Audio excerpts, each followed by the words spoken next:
তুষারের উদ্দেশ্যে আমি বলতে চাই এবং এনসিপি যারা আমাকে নিয়ে নোংরা খেলায় মেতে উঠেছে তাদের উদ্দেশ্যে আমি বলতে চাই, আপনারা যদি এই মিথ্যা প্রচারণা থেকে বিরত না থাকেন তাহলে আমি বাধ্য হব তুষার আমার সাথে নেপালে বসে যেসব ভিডিও আমাকে পাঠিয়েছে, যেসব নগ্ন জিনিস আমার কাছে আছে সেগুলো আমি প্রকাশ করতে বাধ্য হব। এবারে জাতীয় নাগরিক পার্টির যুগ্ম আহ্বায়ক সারোয়ার তুষারের গোপন ভিডিও সোশ্যাল মিডিয়ায় ছড়িয়ে দেওয়ার হুমকি দিয়েছেন দলের আরেক নারী নেত্রী নীলা ইসরাফিল।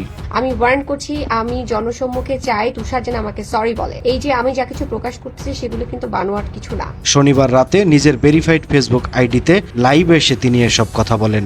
তুষারে যদি ওখানে তার নাম ব্যবহার করতে নাই চাইতো, তার মনের মধ্যে যদি কোনো রকম শয়তানি চিন্তা নাই, নীলা ইসরাফিল জানান, তাহলে ওখানে সবাই জানে, বাংলাদেশের ম্যাক্সিমাম মানুষ, যে human rights activist Rezaur Rahman Lenin, তিনি আমার বড় ভাই সমতুল্য। আমি তাকে সমস্ত কিছু শেয়ার করে এবং আমার এই বিপদে শুধু ডিবির লোক না, এনসিপির লোক না, লেনিন ভাই সেদিন উপস্থিত ছিলেন। এর আগে ফেসবুকে এক পোস্টে নীলা জানান, ঢাকা মেডিকেল কলেজ হাসপাতালে ভর্তি থাকা অবস্থায় তার অনুমতি ছাড়াই ভর্তি ফরমে স্বামীর নামের জায়গায় সারোয়ার তুষারের নাম বসানো হয়।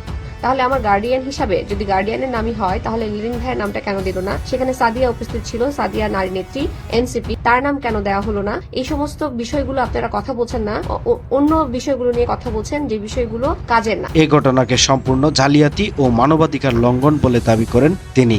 যদি আপনারা আমাকে সরি না বলেন, দুঃখ প্রকাশ না করেন, তবে এবার চটেছেন পুরো দলটির উপরে। দলের সবাইকে সাবধান করে তিনি বলেন, ভুল করেছেন সেটা স্বীকার না করেন তাহলে আমি বাধ্য হব আমার কাছে তুষারের যে সমস্ত ভিডিও এবং ছবি আছে সেগুলো প্রকাশ করে দিতে। Thank you so much. সময়ের কলম, নিউজ ডেস্ক।